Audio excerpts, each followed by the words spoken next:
এলাকা নির্বাচন শেষ করে যখন জয়ী হয়ে আসলাম, এসে দেখি আমার চাকরি নাই। কেন চাকরি নাই, কি কারণে নাই, কোনো কারণ কেউ বলতেছে না, কেউ কোনো কারণ আমাদেরকে জানাচ্ছেও না। এটা কেমন স্বৈরাচারের আমলে পড়লাম। সাবেক স্বৈরাচার ছিল তাকসিনে খান, সে আমলে তাকসিনে খানের আমলে যাই হয়েছে না হয়েছে, যেভাবে আমরা কষ্ট করে দিন পার করছি, এখন আমাদের একটু সুদিন আসছে, আমাদের দল ক্ষমতায় আসছে, আমরা এসে দেখি আমাদের চাকরি নাই। আমাদের জনাব তারেক রহমান স্যারের কাছে আমি যাব, আমি এই বিষয়টা ওনাদেরকে আমি জানাবো যে আমাদের কি কারণে আজকে আমাদের এই বর্তমান সুদিনে আমাদের কেন চাকরি থাকবে না, কি কারণ, কি সমস্যা, কোথায় আমাদের কি কারণে তারা চাকরি থেকে বঞ্চিত করছে। বিনা কারণে এক পথ নিচে নামায় দিছে। যদি এই রোজার মাস আমাদের ফ্যামিলি নিয়ে আমরা কি করব, আমরা তো দিশাহারা এখন। মানে মানে এটা তো আমাদের মানে কোনো কারণ নাই। এখন নতুন করে আবার এখানে লোক দিচ্ছে, নতুন করে মানে এখানে বাণিজ্য করতেছে। এখানে মানে সুনির্দিষ্ট প্রমাণ যে আমরা কি আসলে অপরাধী না কি, এটা আমরা জানতে চাচ্ছি আপনাদের কাছে।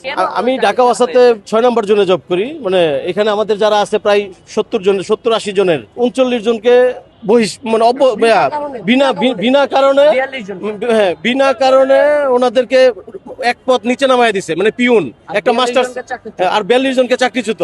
এভাবে আমাদের সহকর্মী প্রায় ৭০ জনকে আপনার চাকরিচ্যুত করা হয়েছে। আমরা এর তীব্র নিন্দা জানাই এবং গত ৮ তারিখে আমরা এখানে উপস্থিত হয়েছি। আমরা প্রশাসনের কাছে জবাব চেয়েছিলাম, প্রশাসন আমাদেরকে সুনির্দিষ্ট কোনো জবাব এখনো পর্যন্ত দেয়নি।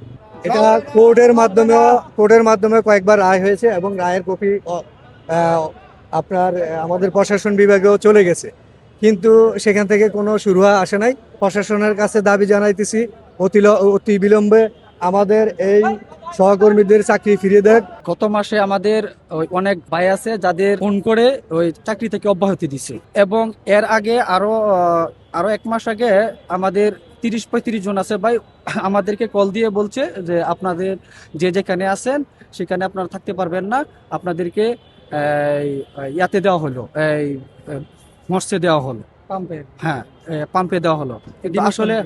কিন্তু আসলে তো আমরা হলাম রেভিনিউর লোক, কিন্তু রেভিনিউর লোক আমাদেরকে কোনো ধরনের কথা ছাড়া, কোনো ধরনের নোটিশ ছাড়া আমাদেরকে রেভিনিউর লোক পাম্পে দিয়ে দিছে। এতে আমরা ক্ষতিগ্রস্ত হয়েছি।